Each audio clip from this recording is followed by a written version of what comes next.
ठीक है, को इनिशियल हो गया, को टर्मिनल हो गया, को लीनियर हो गया। नेक्स्ट वेक्टर इज को प्लेनर वेक्टर।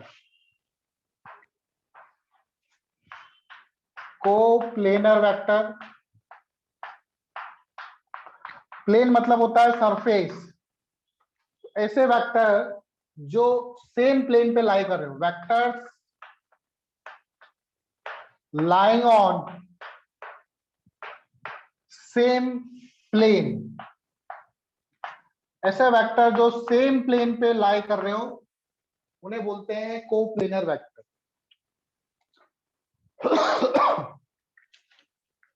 जैसे मान लो मेरे पास ये दो पेन है, दो पेन जो है दो वेक्टर को रिप्रेजेंट कर रहे हैं। ये मान लो इनके आगे का एरो है, तो मैं बोलूं ये दोनों वेक्टर जो है क्या ये कोप्लेनर वेक्टर है? Yes sir. ठीक है, ये दोनों वेक्टर कैसे होंगे? कोप्लेनर वेक्टर होंगे। क्यों, कैसे? इन दोनों वेक्टर को उठा के मैं से सरफेस लूं और इस सरफेस पे ऐसे रख दूं तो दोनों एक ही सरफेस पे लाई करेंगे। दोनों एक ही सरफेस पे लाई कर रहे हैं, तो ये कोप्लेनर वेक्टर हुए। चलो अब मैं तीन वेक्टर ले लेता हूं। ये तीन वेक्टर ले लिए मैंने ऐसे, क्या ये तीनों अभी कोप्लेनर वेक्टर है? क्या तीनों तीनों को उठा के मैं वापस से एक सरफेस पे रख सकता हूं? ऐसे करके तीनों एक ही सरफेस पे लाई करेंगे। यस सर, रख सकते हैं। तो तीनों कैसे हो गए? कोप्लेनर हो गए। लेकिन अब मैंने इसको इसकी डायरेक्शन थोड़ी सी चेंज कर दी, ऐसे रख दिया। अब क्या ये कोप्लेनर तब है? नहीं होगा सर। तब नहीं होगा। ये दो होंगे लेकिन एक नहीं होगा। ठीक है, अब देखो ये दो पैन को मैं इसकी डायरेक्शन को मैं, चलो ऐसे थे तो ये कोप्लेनर थे, अगर इसकी डायरेक्शन को मैंने ऐसे कर दिया आपकी तरफ, क्या अब भी ये कोप्लेनर है? तब नहीं होगा सर। क्यों? अब भी उठा के मैं एक सरफेस पे नहीं रख सकता? अब भी एक ही अच्छा, सरफेस पे लाई कर रहे हैं। हाँ तब तो रख सकते हैं। हाँ सर, हो सकता है। उसको यस सर, यस सर। इसकी डायरेक्शन किधर रखूं मैं कि कोप्लेनर ना हो? तो ऐसा तो कोई डायरेक्शन नहीं है, कैसे भी रख लो इसको, किसी भी एंगल पे घुमा लो। तो ये दो वेक्टर जो है हमेशा कोप्लेनर होते हैं। आई बात समझ में है? Yes sir. जैसे ये मान लो एक्स एक्सिस है, इधर वाई एक्सिस, जेड एक्सिस, कितनी सरफेस बना सकता हूं मैं? एक हो जाएगा एक्स वाई प्लेन, ये सामने वाला। एक हो जाएगा ये Y Z plane, yes sir.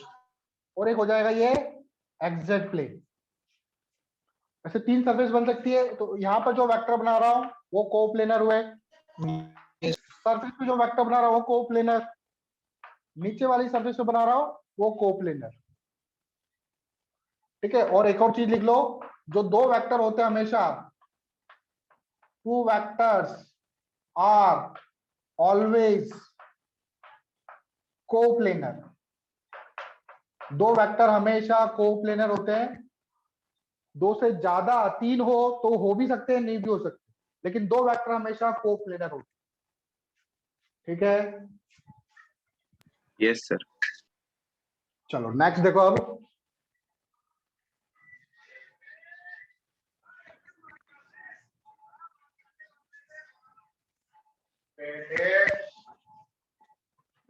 इसके बाद आता है नेक्स्ट वेक्टर, पैरेलल वेक्टर। तो नाम से पता चल रहा है पैरेलल वेक्टर। तो पैरेलल वेक्टर वो होंगे ऐसे वेक्टर जिनकी डायरेक्शन क्या हो? सेम हो।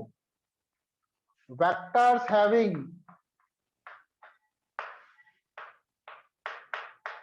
Same direction. ऐसे वेक्टर जिनकी डायरेक्शन क्या हो? सेम हो। मैग्नीट्यूड बराबर हो ये जरूरी नहीं है। तो ये ए वेक्टर, ये बी वेक्टर, दोनों की डायरेक्शन देखो इस तरफ है, तो दोनों वेक्टर कैसे हो गए आपके? पैरेलल वेक्टर हो गए। Yes sir. छठा आता है आपका anti parallel vector.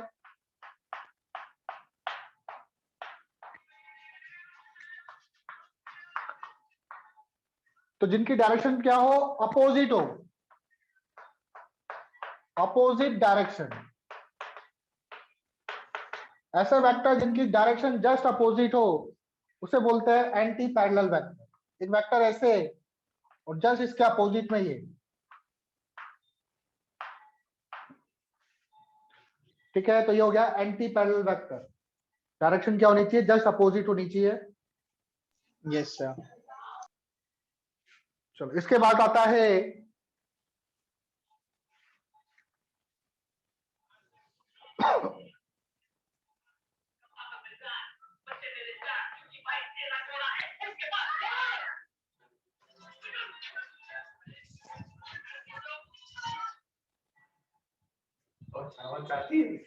Anti parallel के बाद नेक्स्ट वेक्टर आता है आपका इक्वल वेक्टर। इक्वल वेक्टर क्या होंगे?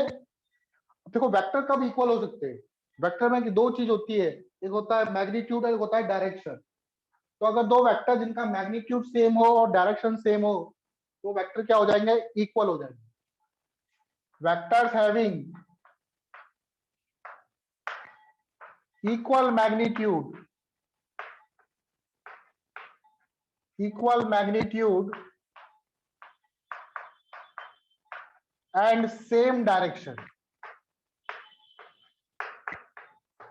डायरेक्शन सेम होनी चाहिए, इक्वल मैग्नीट्यूड होना चाहिए। तो दो वेक्टर बनाओ, दोनों की लेंथ सेम होनी चाहिए, डायरेक्शन भी सेम होनी चाहिए। तो ये ए वेक्टर और बी वेक्टर दोनों क्या होंगे? इक्वल हो जाएंगे। A vector equal to B vector. Equal vector के बाद नेक्स्ट वेक्टर आता है आपका negative vector. Negative vector, negative vector क्या होता है? Vector having equal magnitude but direction क्या होगी इसमें? अपोजिट डायरेक्शन होगी। इक्वल मैग्नीट्यूड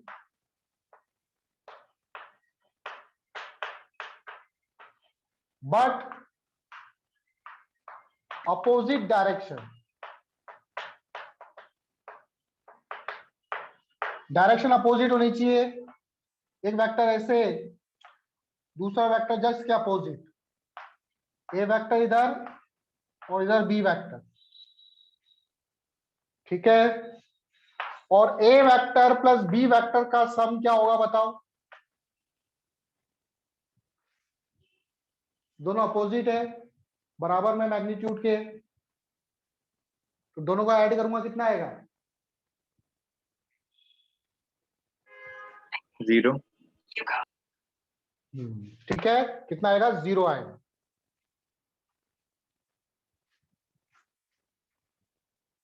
तो नेगेटिव वेक्टर का सम क्या होता है? 0 होता है। नेक्स्ट वेक्टर काफी इंपॉर्टेंट है।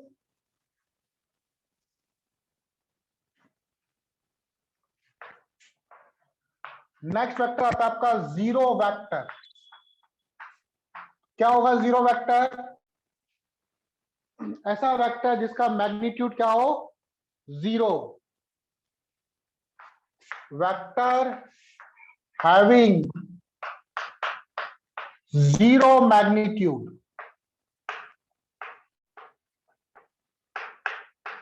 ऐसा वेक्टर जिसका मैग्नीट्यूड क्या हो? 0 हो, उसको हम लोग बोलते हैं जीरो वेक्टर। अब इस जीरो वेक्टर को कैसे रिप्रेजेंट करें? मैंने बताया था आपको कि कोई भी वेक्टर होता है उसकी तो ये जो टेल होती है वो टेल रिप्रेजेंट करती है मैग्नीट्यूड को। जो टेल होती है वो टेल क्या रिप्रेजेंट करती है? मैग्नीट्यूड को। अगर मान लो मैग्नीट्यूड ही 0 हो गया, मैग्नीट्यूड 0 हो गया तो उसकी टेल तो खत्म हो गई। ये तो इस यस वेक्टर सर। को कैसे रिप्रेजेंट करूंगा? अगर एक पॉइंट की तरह रिप्रेजेंट करूंगा। डॉट। Yes sir. अब इस डॉट की डायरेक्शन किधर होगी? डॉट की कोई भी डायरेक्शन नहीं होती। Yes, sir. कुछ भी डायरेक्शन हो सकती है, आर्बिटरी डायरेक्शन।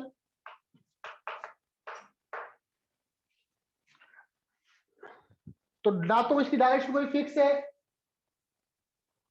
और ना ही इसमें मैग्नीट्यूड है।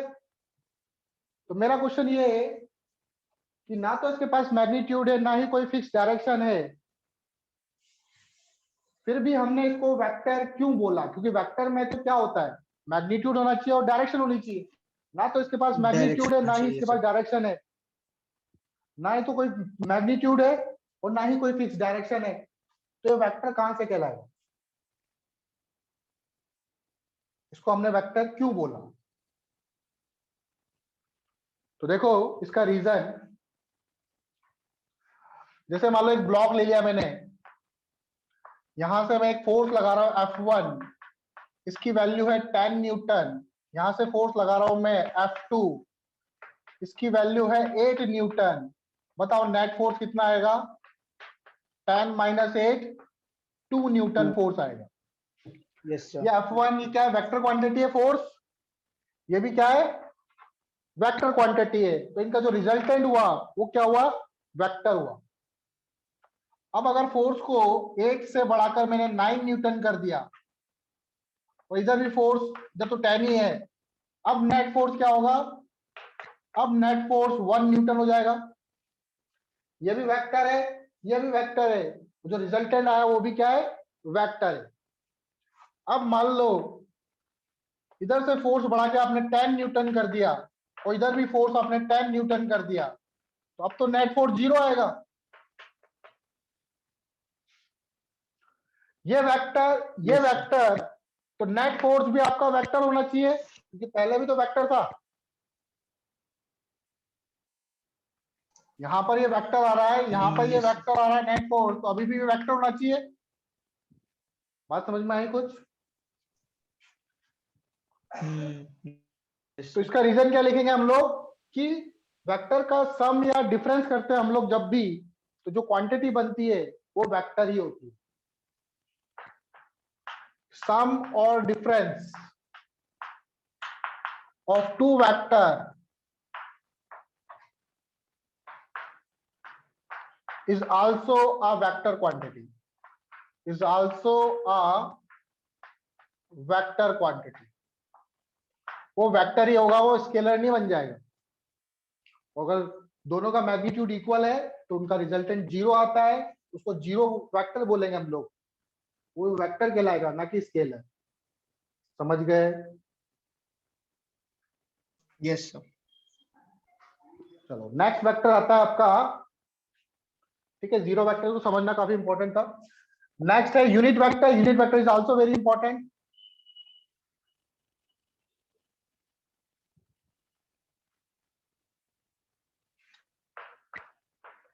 नेक्स्ट वेक्टर है आपका यूनिट वेक्टर। यूनिट मतलब होता है 1। तो ऐसा वेक्टर जिसका मैग्नीट्यूड कितना हो? 1 हो, उस वेक्टर को हम लोग बोलते हैं unit vector. Vectors having unit magnitude, unit का ब्रैकेट में लिखना 1, यूनिट का मतलब होता है 1, यूनिट मैग्नीट्यूड। ऐसा वेक्टर जिसका मैग्नीट्यूड कितना हो? 1 हो, that is called unit vector. अब यूनिट वेक्टर कैसे बनाया जाए? सपोज करो ये पैन है, ये पैन रिप्रेजेंट कर रहा है 10 न्यूटन के फोर्स को। कितने को? 10 न्यूटन का फोर्स रिप्रेजेंट कर रहा है। मान लो ये पैन, उसकी डायरेक्शन इस तरफ है, लेफ्ट साइड आपके राइट तरफ होगी शायद। इसका मैग्नीट्यूड कितना है? 10 न्यूटन का फोर्स है, तो मैग्नीट्यूड कितना हुआ? 10। अगर इस फैक्टर को मैं डिवाइड कर दूं किससे? इसके मैग्नीट्यूड से। 10 न्यूटन को डिवाइड कर दूं उसके मैग्नीट्यूड से, तो मेरे पास क्या बचेगा? 1 आएगा. 1 न्यूटन। तो अगर किसी वेक्टर को उसके मैग्नीट्यूड से डिवाइड कर देते हैं तो हमको मिल जाता है क्या? Unit vector. ठीक है, तो कैसे लिखेंगे? ए बी वेक्टर, ये कोई वेक्टर है ए बी, इसको डिवाइड करेंगे इसके मैग्नीट्यूड से, अब देखो मैग्नीट्यूड को कैसे रिप्रेजेंट करते हैं, ए बी वेक्टर और इसको ऐसे डब्बे में बंद कर देंगे, मोड ए बी, मोड का जो साइन होता है वो वाला साइन लगाएंगे, ये इक्वल टू क्या हो जाएगा, यूनिट वेक्टर बन जाएगा। ये यूनिट वेक्टर के लिए अलग सिंबल है, ऐसे करके कैप, कैप बोल दो या हैट बोल दो, दोनों एक ही बात है, ए बी कैप या ए बी हैट। तो ए बी कैप बराबर क्या हो गया, A B vector divided by A B vector का मैग्नीट्यूड, इसको ध्यान रखना। या फिर ए कैप ऐसे भी लिख सकते हो आप, ए वेक्टर डिवाइडेड बाय ए का मैग्नीट्यूड। अच्छा, मैग्नीट्यूड को कैसे रिप्रेजेंट करते हैं, जैसे ए बी वेक्टर लिख दिया और आपने इसके ऊपर मॉड लगा दिया, या फिर आपने ए वेक्टर लिखा और उस पर मॉड लगा दिया, या फिर सिर्फ कोई वेक्टर वेक्टर का साइन नहीं लगाया, सिर्फ ए लिखा, नहीं वेक्टर है, कोई डब्बे बंद करने की जरूरत नहीं है, इसको सिर्फ ए लिख दो, इसका मतलब भी ये क्या रिप्रेजेंट कर रहा है, मैग्नीट्यूड को रिप्रेजेंट कर रहा है। तो ए कैप को मैं ए वेक्टर डिवाइडेड बाय ओनली ए लिख दूंगा, ए का मतलब है सिर्फ मैग्नीट्यूड। आई बात समझ में? Yes sir. तो ये थे हमारे टाइप्स ऑफ वेक्टर। चलो नेक्स्ट आता है, अब सबसे पहले हमको वेक्टर एडिशन सीखने के लिए वेक्टर के बीच में एंगल कैसे निकालते हैं वो आना चाहिए। Angle between the vectors, angle between two vectors, topic डालो, एंगल बिटवीन टू वेक्टर्स, दो वेक्टर्स के बीच में एंगल कैसे निकालते। तो मान लो एक वेक्टर ऐसे, ये ए वेक्टर है, और एक वेक्टर ऐसे, ये बी वेक्टर है, एंगल दे रखा आपको 120 डिग्री। मैंने पूछा ए और बी के बीच में एंगल बताओ, तो आप क्या बोलोगे, क्या आंसर होगा?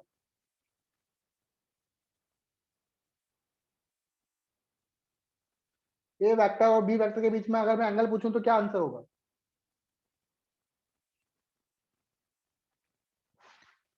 नहीं पता?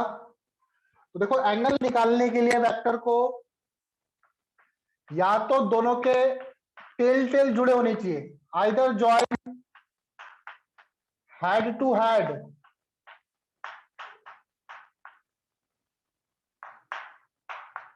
या फिर tail to tail. Tail to tail. या तो दोनों के हेड हेड जोड़ने चाहिए, जुड़े होने चाहिए, या दोनों के टेल टेल जुड़े होने चाहिए। यहाँ पर ए वेक्टर का तो हेड है, लेकिन बी वेक्टर का क्या है, टेल है, तो इस एंगल को कंसीडर नहीं करेंगे हम लोग। फिर इसके बीच में एंगल कैसे निकाले? अब सपोज करो जैसे वो पेन था, ये पेन मैंने बताया था आपको 10 न्यूटन के फोर्स को रिप्रेजेंट कर रहा है। अब इस पेन को इस पोजीशन से उठा के मैंने ऊपर रख दिया थोड़ा सा, क्या चेंज आया इसमें? क्या इसके मैग्नीट्यूड में चेंज आया? No sir. क्या इसके डायरेक्शन में चेंज आया? No sir. नहीं। ठीक है, इसको आगे बढ़ा दूंगा ऐसे तो भी कोई चेंज नहीं आएगा। Yes sir. नहीं सर। नहीं मैग्नीट्यूड में चेंज आ रहा है, नहीं डायरेक्शन में। मतलब वेक्टर्स को आप पैरेलली शिफ्ट कर सकते हो, हाँ ऐसे घुमा नहीं सकते, लेकिन वेक्टर को ऐसे पैरेलली शिफ्ट कर सकते हो, उससे इसके मैग्नीट्यूड पे और डायरेक्शन पे कोई फर्क नहीं पड़ता। तो vectors can be Okay, sir. Shifted parallelly, vectors can be shifted parallelly, vectors को आप लोग पैरेलली शिफ्ट कर सकते हो। अभी ए वेक्टर है, मैं ए वेक्टर को उठा के आगे रख सकता हूँ, यस सर। इसको उठा के आगे रख सकता हूँ, ऐसे कोई चेंज नहीं आएगा। अब क्या दोनों के टेल टेल जुड़ गए, तो ये एंगल कितना हो यस जाएगा, सर। 60। तो ए और बी के बीच में एंगल कितना हो गया, थीटा बराबर हो गया, इनके बीच में आंसर आएगा 60 डिग्री। आया समझ में? तो दो वेक्टर के बीच में Yes, एंगल sir. निकालने के लिए या तो उनके टेल टेल जुड़े होने चाहिए, या दोनों के हेड हेड। आप इसको पीछे भी ला सकते थे, बी को पीछे ले आओ तो दोनों के हेड हेड जुड़ जाएंगे, बी में कोई चेंज नहीं आएगा, तो ये वाला एंगल भी Yes, 60 sir. आएगा। ऐसा नहीं कि अगर हेड हेड जोड़ेंगे तो अलग एंगल आएगा, सेम ही एंगल आएगा। ठीक है, चलो अब कुछ क्वेश्चंस करते हैं हम लोग इस पर। जल्दी से मुझे बताना कितना एंगल है। मान लो एक वेक्टर ऐसे ही 30 डिग्री के एंगल पर, एक वेक्टर इधर है ये 40 डिग्री के एंगल पर है। बताओ ए और बी के बीच में कितना एंगल?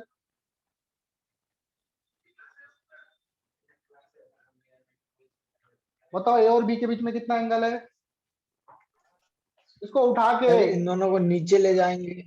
हाँ ऐसे ले आता हूं, अच्छा, ये वेक्टर ऐसे आ जाएगा, हाँ वो भी सही। ये 30, ये वाला एंगल कंसीडर करेंगे 180 माइनस 30 और 40 Yes, sir. 70, तो 110 आएगा। Yes sir. ठीक है 110। एक और सवाल ले लो, एक वेक्टर ऐसे, दूसरा वेक्टर इधर है, ये 30, ये 40, बताओ कितना एंगल? एक 30 एक 40, कितना एंगल है दोनों के बीच में?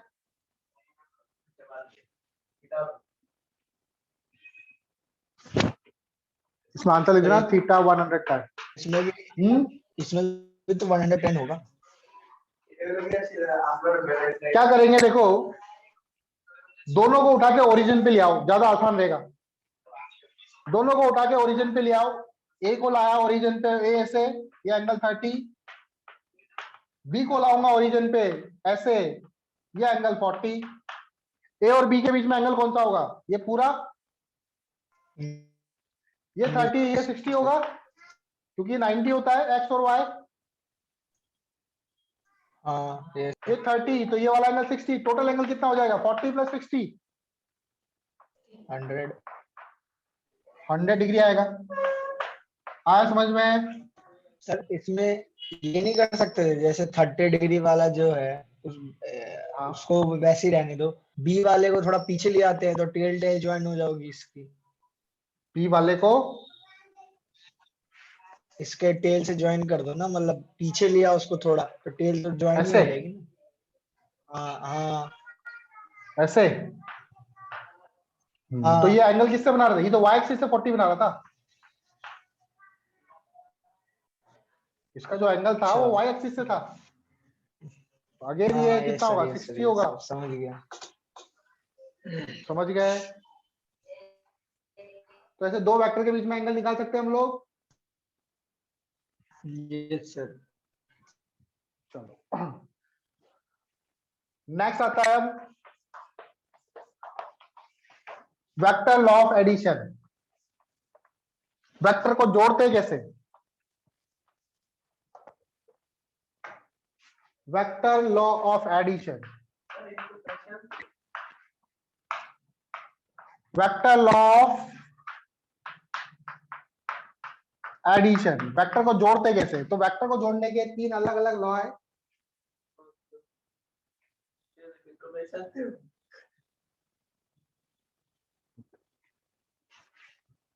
वेक्टर को जोड़ने के अलग अलग तरीके हैं। सबसे पहला आता है इसमें triangle law, triangle law of vector addition. दूसरा आता है parallelogram law,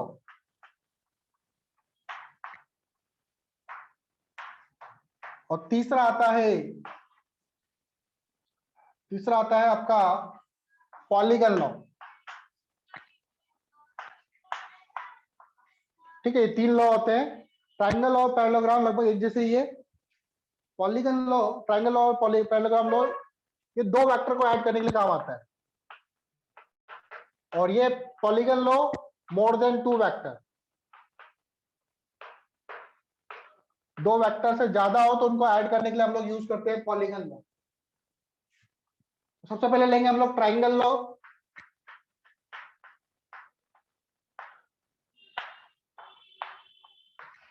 triangle law, triangle law क्या होता है? Triangle law of vector addition. Triangle law क्या बोलता है? मान लो आपके पास दो वेक्टर है, एक वेक्टर ए ऐसे और यहाँ पे कहीं बी वेक्टर रखा हुआ है ऐसे, इन दोनों का सम करना है।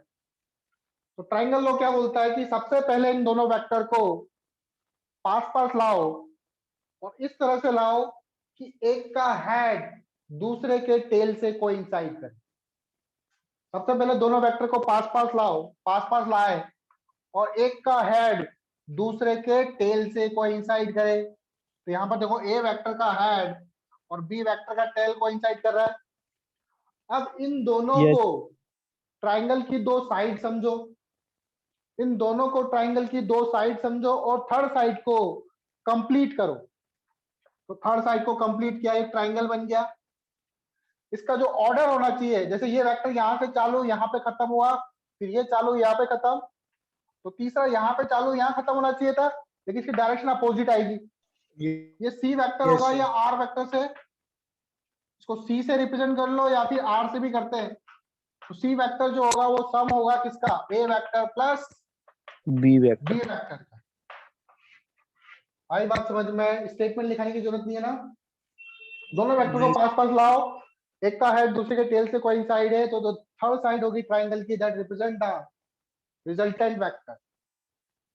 सर रिजल्टेंट हमें वेक्टर तो पर- होता है ना? हाँ, आर से रिजल्टेंट वेक्टर हाँ, सर आर को सी से भी कर सकते हैं। हाँ मतलब यहाँ पे सी जो है वो ए वेक्टर और बी वेक्टर का सम रिप्रेजेंट कर रहा है। नहीं सर, मैं कह रहा हूँ जैसे ये रिजल्टेंट वेक्टर है, इसे आर से डिनोट करते थे ना, मतलब इसे सी से भी कर सकते हैं। हाँ हाँ, सी से भी कर सकते हो, सी से कर दो, आर से कर दो, कोई दिक्कत नहीं।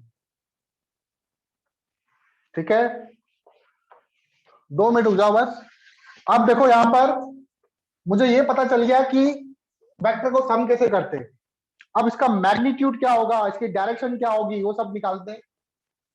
तो ये ए वेक्टर है और इस तरह से बी वेक्टर है और ये आपका रिजल्टेंट हो गया, आर बोल दो चलो इस बार, ये रिजल्टेंट हो गया इसका।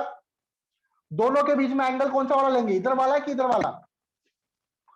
ये वाला एंगल कंसीडर करूंगा दोनों के बीच में, इसको आगे ले जाऊंगा। Yes sir. ये एंगल है थीटा। इस लाइन को आगे बढ़ाया मैंने, वेक्टर को आगे नहीं बढ़ाया, लाइन को आगे बढ़ाया और यहां से एक परपेंडिकुलर ड्रॉ करूंगा। इसको O बोल दो, इसको A बोल दो, इसको B बोल दो, इसको C बोल दो। ये परपेंडिकुलर बन गया। मुझे क्या है कि मुझे R वेक्टर का मैग्नीट्यूड फाइंड करना है। तो R वेक्टर का मैग्नीट्यूड, क्योंकि रिजल्टेंट मुझे पता चल गया रिजल्टेंट किस तरफ होगा, लेकिन रिजल्टेंट का मैग्नीट्यूड कितना होगा वो भी तो निकालना है। तो देखो मैग्नीट्यूड मैंने क्या बताया था कि जो वेक्टर होता है उसकी जो टेल होती है उसकी लेंथ जो होती है वो मैग्नीट्यूड को रिप्रेजेंट करती है। तो अगर मैं यहां से लेके यहां तक की लेंथ निकाल दी तो मैंने इस आर वेक्टर का क्या निकाल दिया, मैग्नीट्यूड निकाल दिया। तो इसकी लेंथ निकालते हैं हम लोग, कैसे निकालेंगे देखो, ये आपका बी वेक्टर है, यहां से लेके यहां तक क्या है, क्या ये बी वेक्टर का मैग्नीट्यूड है? Yes sir. ये परपेंडिकुलर या हाइपोटेनस, परपेंडिकुलर अपना हाइपोटेनस क्या होता है, साइन थीटा। परपेंडिकुलर अपना हाइपोटेनस होता है साइन थीटा, तो परपेंडिकुलर जाएगा हाइपोटेनस इनटू साइन थीटा। तो ये बीसी वाली जो साइड है, क्या ये बी साइन थीटा हो जाएगी? मैंने इसमें वेक्टर नहीं लगाया, इसका मतलब ये सिर्फ मैग्नीट्यूड को रिप्रेजेंट कर रहा है। ये बात समझ में आई क्या? जो बीसी लेंथ है वो बी साइन थीटा हो जाएगी क्या? Yes sir. उसी तरह से ए से लेके सी तक ये base upon hypotenuse cos theta होता है, तो ये क्या ए कॉस थीटा हो जाएगा, सॉरी बी कॉस थीटा हो जाएगा। ये क्या हो जाएगा, B cos theta. Yes sir, B cos theta. Yes sir. अब ट्राइंगल में देखो, बड़े वाले ट्राइंगल में ओ बी सी में क्या ओ बी का स्क्वायर बराबर ओ सी का स्क्वायर या ओ बी सी का स्क्वायर प्लस ओ सी का स्क्वायर होगा? Pythagoras theorem, right angle triangle है। Yes sir. Yes sir. OB क्या है, ओबी तो रिजल्टेंट है, इसको आर लिख सकता हूं, वेक्टर साइन नहीं लगाया मैंने, सिर्फ मैग्नीट्यूड को रिप्रेजेंट कर रहा है आर। बी सी, बी से लेकर सी तक क्या बी साइन थीटा है, तो बी साइन थीटा लिख सकता हूं यहां पे। और ओ सी, ओ से लेके सी तक एक्चुअल में 2 पार्ट में, ओ से लेके ए तक, यहां पर तो ए वेक्टर का मैग्नीट्यूड है, फिर उसमें क्या ऐड हो रहा है बी कॉस थीटा। तो A plus B cos theta लिख सकता हूं ओसी को, A plus B cos theta, क्योंकि ओ से लेके Yes, ए sir. तक अलग है, ए से लेके सी तक अलग है। स्क्वायर कर दो इसको, ये हो जाएगा B square sine square theta plus A square B square cos square theta plus 2ab cos theta. इसको खोल दिया ए प्लस बी के होल स्क्वायर के फॉर्मूले से।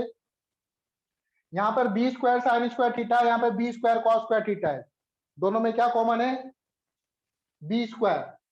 अंदर क्या बचेगा, sign square theta plus cos square theta, sign square theta plus cos square theta 1 होता है, तो आर स्क्वायर बराबर हो जाएगा आपका, या डायरेक्टली आर लिखता हूं मैं, A square B square 2ab cos theta.